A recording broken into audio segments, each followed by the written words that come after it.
الرحمن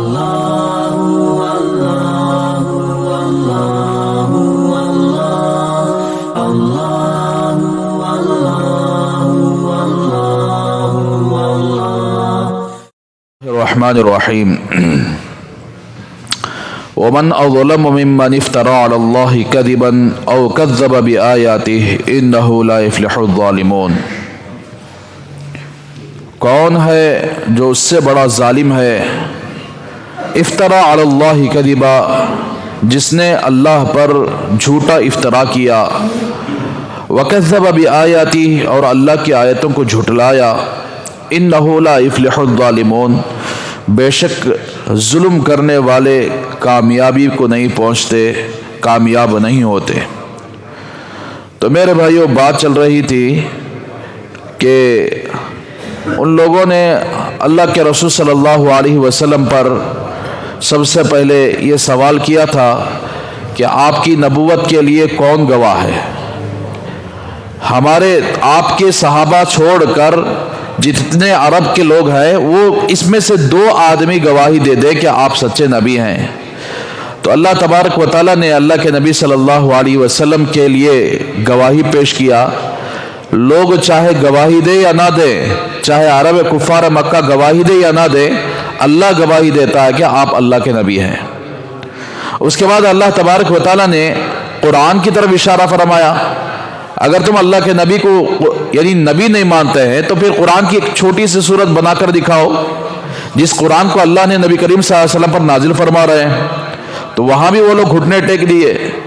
تیسری بات یہ ہے کہ اللہ کے رسول صلی اللہ علیہ وسلم کو اللہ نے ایسے معاشرے میں پیدا فرمایا جس معاشرے کا بگاڑ تھا، شرابیں پی جاتی تھی اور گندگی زیادہ تھی، اور اللہ نے آپ کے جو دنیا کے سہارے تھے وہ سارے ختم کر دیے، ماں باپ دادا وغیرہ۔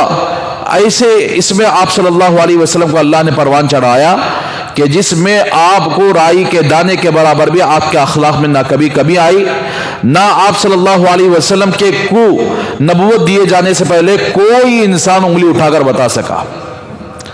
تو یہ بھی ایک دلیل ہے۔ چوتھی دلیل یہ تھی کہ خود یہودی لوگ جو بڑے بڑے عالم تھے یہودیوں کے، جو سمجھتے تھے حق کیا ہے باطل کیا ہے، یہ لوگ خود گواہی دینے لگے کہ آخری پیغمبر محمد رسول اللہ صلی اللہ علیہ وسلم ہیں، یہی نبی ہیں، جیسا کہ عبداللہ ابن سلام رضی اللہ تعالیٰ عنہ کے بارے میں آپ سن چکے ہیں۔ اسی طرح ایک صحابی بھی تھے زید ابن صنعاء رضی اللہ تعالیٰ عنہ، یہ بھی انتظار میں تھے کہ اللہ کے رسول صلی اللہ علیہ وسلم آئیں گے آخری نبی، اور تورات میں پڑھ چکے تھے آپ کی یہ علامتیں تھی۔ تو انہوں نے بہت ساری علامتوں کو دیکھ لیا، لیکن ایک علامت ان کو سمجھ میں نہیں آئی۔ وہ علامت کیا تھی کہ نبی آخری نبی کے اندر بہت سارے خوبیاں ہوں گے، بہت سارے صفات ہوں گے، اچھی عادتیں ہوں گی، لیکن ایک بہترین عادت ان کی یہ ہوگی کہ اگر ان کو غصہ آ جائے، ان کا غصہ آنا ایک انسان کی ایک فطرت ہے، اور غصے کو برداشت کرنا یہ بھی ایک فطری چیز ہے۔ جس آدمی کے اندر غصہ آ جائے اور وہ غصے کو کنٹرول کرنے والا ہو، غصے کو کنٹرول کرنے والا ہو اور برداشت کرنے والا ہو، اسے بولتے ہیں حلم کی صفت۔ تو اللہ کے نبی صلی اللہ علیہ وسلم کی خاصیت یہ تھی کہ جب آپ کو غصہ آ جاتا، غصے کے مقابل میں جو حلم کی صفت ہے وہ اس کے اوپر غالب آ جاتی تھی۔ یعنی مثال کے طور پر کوئی کسی کو گالی دیا، تو گالی دینے کے بعد آدمی کیا کرتا ہے؟ کنٹرول کرنا چاہیے کہ بھئی انہیں مجھے گالی دیا ہے، برا بھلا کہا ہے، لیکن انسان کی فطرت یہ ہے کہ کوئی آدمی کسی کو برا بھلا کہے، وہ 4 مرتبہ آ کر کیا اسے برا بھلا کہے گا، کوئی ہاتھ اٹھائے تو 4 مار ان سے مار دے گا۔ تو سمجھو کہ یہ غصے کو کنٹرول کرنے والا نہیں ہوا۔ لیکن غصے پر آدمی کنٹرول جو کرتا ہے نا، وہ بڑی اچھی خوبی ہوتی ہے۔ آدمی کو اگر بدلہ لینے کی طاقت ہے، کوئی کسی کو مارا، اتنی طاقت ہے کہ اسے بھی مار دے، طاقت ہے، اس کے باوجود بھی وہ برداشت کرتا ہے، اس کے باوجود بھی وہ آ کر کے اپنے غصے کو کنٹرول کرتا ہے۔ تو سمجھو کہ یہ بڑی اچھی صفت ہے۔ تو زید ابن صنعاء نے اپنی کتابوں میں یہ پڑھا تھا کہ اللہ کے رسول صلی اللہ علیہ وسلم کی ایک خاص صفت یہ تھی کہ یعنی آپ کا غصہ آپ کے حلم پر یا آپ کا حلم آپ کے غصے پر غالب آ جاتا ہے. تو انہوں نے آزمایا. آزمانے کے بعد ان کو پتا چل گیا کہ اللہ کے رسول صلی اللہ علیہ وسلم واقعاً سچے نبی ہیں. بعض روایت کے اندر آتا ہے کہ انہوں نے قرض دیا ہوا تھا آزمانے کے لیے, قرض دیا ہوا تھا. تو قرض آپ صلی اللہ علیہ وسلم مثال کے طور پر 15 تاریخ ہے, 15 تاریخ کو لوٹانے کا وعدہ کیے تھے قرض کو. اس نے 10 تاریخ کو آگے کھڑا ہو گیا اور نبی کو برا بھلا کہنے لگے کہ تم ایسے ہو, تم چونکہ نبی بن گئے ہو, وعدہ خلافی کرتے ہو. اللہ کے نبی فرما رہے تھے کہ بھئی میں 15 تاریخ کو دینے کا وعدہ کیا تھا, آپ تو 10 تاریخ کو آ گئے. تو پھر اس کے بعد حضرت عمر کو غصہ آ گیا کہ نبی کے خلاف اتنی زبان کھول رہا ہے, یا رسول اللہ اجازت دیجیے اس کی گردن اڑا دوں گا. تو آپ نے فرمایا کہ نہیں, اس نے ہم پر احسان کیا ہے, قرض دیا ہے, لہٰذا حضرت بلال حبشی وغیرہ کو آپ سے ایسا میں حکم دیا کہ آپ ان کا قرض یعنی لوٹا دیں. تو بہرحال وہاں پر انتظام ہو گیا, قرض لوٹا دیا گیا.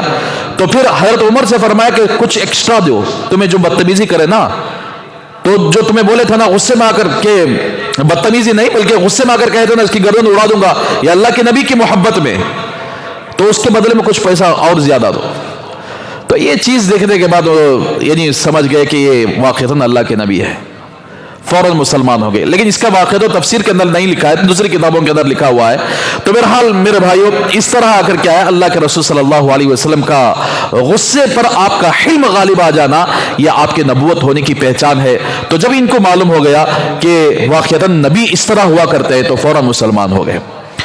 تو بہرحال اس کے بعد نبی کریم صلی اللہ علیہ وسلم کو یہ لوگ چھوڑ دیے تو اللہ پر ڈائریکٹ نشانہ بنائے. اب نبی پر نشانہ بناتے تھے, اس کے بعد اللہ پر ڈائریکٹ نشانہ بنائے. وہ کس طرح بنائے کہ یہ بتاؤ کہ اللہ تبارک و تعالی یعنی ان کے بیٹے ہیں کیا, ان کی بیٹیاں ہیں کیا, اللہ کے بیٹے اور بیٹیاں ہیں کیا. اللہ تبارک و تعالی کے ساتھ شرک کر کے انہوں نے بڑا ظلم کیا. تو اس لیے اللہ تبارک و تعالیٰ نے یہاں سے فرمایا کہ ومن اظلم ممن افترى علی اللہ کذبا, کون اس آدمی سے زیادہ بڑا ظالم ہوگا جس نے اللہ پر جھوٹ باندھا ہو. یہودی اللہ تبارک و تعالیٰ کی طرف حضرت عزیر علیہ السلام کو اللہ کا بیٹا مانتے ہیں, یہاں تک کہ لوگوں میں ایسا عقیدہ بنائے کہ عزیر اللہ کے بیٹے ہیں, عزیر اللہ کے بیٹے ہیں. جب لوگوں کا دماغ بن گیا کہ ہو سکتا ہے کہ اللہ کے بیٹے ہوں, تو پھر دوسرا عقیدہ انہوں نے یہ گڑا, نحن ابناء اللہ, عزیر نبی ہم سب اللہ کے بیٹے ہیں, انسان سب اللہ کے بیٹے ہیں. نعوذ باللہ من ذالک. اللہ تبارک و تعالیٰ سورہ اخلاص کے اندر فرماتے ہیں کہ قل هو اللہ احد اللہ الصمد لم یلد ولم یولد. کسی مشرک نے آپ سے سوال کیا تھا کہ اللہ کا نسب بیان کرو, تو اللہ تبارک و تعالیٰ نے یہ سورت نازل فرمائی تھی, پیغمبر آپ فرما دیجئے اللہ ایک ہے, اللہ الصمد, اللہ بے نیاز ہے, لم یلد ولم یولد, نہ اس کی اولاد ہے نہ وہ کسی کا اولاد ہے, نہ کسی کے وہ ماں باپ, اللہ نہ کسی کے ماں باپ ہے, نہ اللہ کی کوئی اولاد ہے. تو میرے بھائیو اس لیے اللہ اولاد سے پاک ہے, اللہ سارے انسانی جتنے چیزیں ہیں وہ ساری چیزوں سے پاک ہے. تو اب یہودیوں نے حضرت عزیر کو اللہ کا بیٹا کہہ دیا اور جاتے جاتے انہوں نے اللہ پر اتنا بڑا ظلم کیا کہ ہم سب اللہ کے بیٹے ہیں. عیسائیوں نے, کرسچنوں نے حضرت عیسیٰ علیہ السلام کو اللہ کا بیٹا قرار دے دیا گیا. اور اسی طرح کفار مشرکین نے کیا کیا, یعنی جتنے بتیں وہ پوجا کرتے تھے, جتنے بتوں کی وہ عبادت کرتے تھے, وہ ساری چیزوں کو انہوں نے اللہ کی طرف منسوب کر دیا کہ یہ سب کے سب اللہ کے دوست ہیں, یہ سب کے سب اللہ سے ہمارے بارے میں سفارش کریں گے. تو بہرحال میرے بھائیو اس طرح انہوں نے اللہ پر جھوٹ باندھا, اس لیے اللہ نے ان کو ظالم فرمایا. شرک کرنے والوں کو اللہ نے ظالم فرمایا. ظلم کسے کہتے ہیں؟ کسی آدمی پر ناحق اس کے حق کو چھین لینا, کسی آدمی کا اس کا حق چھین لینا اسے ظلم کہتے ہیں. مثال کے طور پر کوئی آدمی یعنی کسی کا پیسہ چھین لیا, کسی کی جائیداد چھین لیا, کسی آدمی کو مارا, کسی آدمی کو گالی دیا. حق تو یہ تھا کہ نہ مارے, ہاتھ نہ اٹھائے, حق تو یہ تھا کہ کسی کے خلاف بری زبان استعمال نہ کرے, گالی گلوچ نہ کرے. تو یہ ساری چیزیں کرنے والا, چرانے والا, جھوٹ بولنے والا, اسی طرح یعنی یہ ساری چیزیں کرنے والا, وہ سب کے سب ظلم میں داخل ہے. تو یہ سارے ظلم ہیں، لیکن اللہ نے بڑا ظلم کسے فرمایا؟ جس نے اللہ کے خلاف جھوٹی باتیں کہا، جس نے اللہ کے خلاف جھوٹ بات بول کر پھیلایا کہ فلاں اللہ کے بیٹے ہیں، فلاں یہ ہیں۔ تو اسی لیے میرے بھائیو، اللہ کو اللہ کا درجہ دینا چاہیے، نبی کو نبی کا درجہ دینا چاہیے، ولی کو ولی کا درجہ دینا چاہیے۔ کوئی آدمی نبی کو یعنی اونچا کر دیا اور اللہ کو نیچے گرا دیا تو سمجھو کہ بڑا ظالم ہے۔ کوئی آدمی ولی کو اتنا اونچا کر دیا، اللہ کو نیچے گرا دیا، یہ بہت بڑا ظالم ہے۔ تو اسی لیے میرے بھائیو، اللہ تبارک و تعالیٰ نے اس طرح اللہ کے خلاف، آج کل بہت سارے لوگ یہ بھی سوال کرتے ہیں بھئی اللہ کہاں ہے؟ تو قرآن مجید ہمیں بتا رہا ہے ما یکون من نجوا ثلاثۃ الا هو رابعهم، کہ تین آدمی جب بات کرتے ہیں تو چوتھا اللہ ہوتا ہے۔ ایک اور جگہ میں اللہ نے فرمایا کہ وَهُوَ مَعَكُمْ أَيْنَمَا كُنْتُمْ، وہ اللہ تمہارے ساتھ ہے۔ وہ اللہ ہوا اگر ذات کے لیے استعمال ہوتا ہے۔ کچھ لوگ کیا کرتے ہیں اس کا ترجمہ، یعنی یہاں اللہ کا علم مراد ہے، نعوذ باللہ من ذالک، هو اللہ الذی لا الہ الا هو، ہوا کا لفظ اللہ نے استعمال فرمایا، ہوا یعنی ذات کے لیے استعمال ہوتا ہے۔ تو اب لوگ کیا بول رہے، بولے تو یعنی کچھ لوگوں کا عقیدہ یہ ہے نہیں اللہ عرش پر ہے، اس کی دلیل یہ پیش کر رہے ہیں الرحمن علی العرش استوى، کہ رحمان عرش پر مستوی ہے۔ اس کا ترجمہ کیا ہے، مستوی ہونے کا ترجمہ کیا ہے، بولے تو کیا کہ الٹے سیدھے باتیں بولتے ہیں۔ تو میرے بھائیو، اس لیے یہ عقیدہ غلط ہے کہ اللہ عرش پر ہے، وہاں سے ساری دنیا کو آ کر کیا نظام چلا رہا ہے، اللہ عرش پر بیٹھا ہوا ہے، اس طرح کا عقیدہ رکھنا غلط ہے۔ اس لیے کہ دیکھیے اللہ کی ذات جسم سے پاک ہے۔ بتاؤ دیکھیں اللہ کے ساتھ ذات جسم ہے اللہ کو، جیسے ہمارے آنکھ ہیں، جیسے دو ہاتھ ہیں، اس طرح اللہ کا کوئی جسم ہے؟ اللہ جسم سے پاک ہے۔ اللہ زمانے سے پاک ہے، جیسے ہمارا زمانہ گزرتا ہے، ہفتہ، اتوار، پیر، مہینہ، سال، ہمارے اتنے سال، ایسے زمانے سے اللہ پاک ہے، وقت سے پاک ہے، مکان سے پاک ہے۔ یعنی اللہ، مثال کرو ہم کرسی پہ بیٹھے ہوئے، اللہ کی کرسی بڑی ہے یا اللہ بڑا ہے؟ اگر سوال کرے، اگر الرحمن علی العرش استوى، اللہ عرش پر مستوی ہے، تو گویا اللہ کی کرسی ہے۔ تو اللہ کی کرسی اگر کیا ہے، بڑی ہے یا اللہ بڑا ہے؟ اللہ اگر بڑا ہے تو کرسی اگر کیا چھوٹی ہوگی؟ تو کرسی پہ بیٹھ سکتا کوئی بڑا آدمی، ذرا موٹا آدمی، اتنی باریک کرسی ہے اس پر بیٹھ سکتا ہے، مثال کے طور پر۔ تو اس طرح اگر اللہ بڑا ہے تو کرسی چھوٹی ہے۔ اگر نعوذ باللہ اگر یہ بولے کہ کرسی بڑی ہے اللہ چھوٹا ہے، نعوذ باللہ، تو یہ سب سے بڑی غلطی ہو جائے گی۔ تو اس لیے میرے بھائیو، یعنی اللہ سب سے بڑے ہیں۔ اللہ تبارک و تعالی مخلوقات سے، یعنی جتنی مخلوق اللہ نے پیدا فرمائی ہے وہ ساری مخلوقات سے بڑے ہیں۔ اللہ تبارک و تعالی زمانے سے پاک ہے۔ تو پھر وہ لوگ یہ سوال کرتے ہیں اگر اللہ تبارک و تعالی عرش پر نہیں ہے تو اللہ کے رسول صلی اللہ علیہ وسلم کو اللہ معراج کیوں بلایا، آسمانوں پر کیوں بلایا؟ تو اس کا جواب یہی ہے کہ اللہ تبارک و تعالی آدمی کی حیثیت کو دیکھ کر بلاتے ہیں۔ حضرت موسیٰ علیہ السلام کو اللہ نے کوہ طور پر بلایا، حضرت موسیٰ علیہ السلام کی حیثیت کوہ طور پر بلانے کی تھی، اس لیے کوہ طور پر بلا کر بات کیا۔ اب جتنے حاجی لوگ جاتے ہیں، عمرہ کرنے والے لوگ جاتے ہیں، کہاں جاتے ہیں؟ بیت اللہ۔ قرآن مجید میں اس گھر کو اللہ نے اپنا گھر فرمایا، اللہ کا گھر۔ تو اللہ کا گھر کا مطلب کیا ہے؟ وہاں بھی اللہ موجود ہے، پوری دنیا کے اندر ہر جگہ اللہ موجود ہے۔ اب آدمی کی حیثیت ہے کہ جو کوئی آدمی قربانی دے کر پیسہ خرچ کر کے بیت اللہ کو جا رہا ہے تو سمجھو کہ آ کر کیا ہے، وہاں اللہ تبارک و تعالیٰ ملاقات کریں گے اس سے۔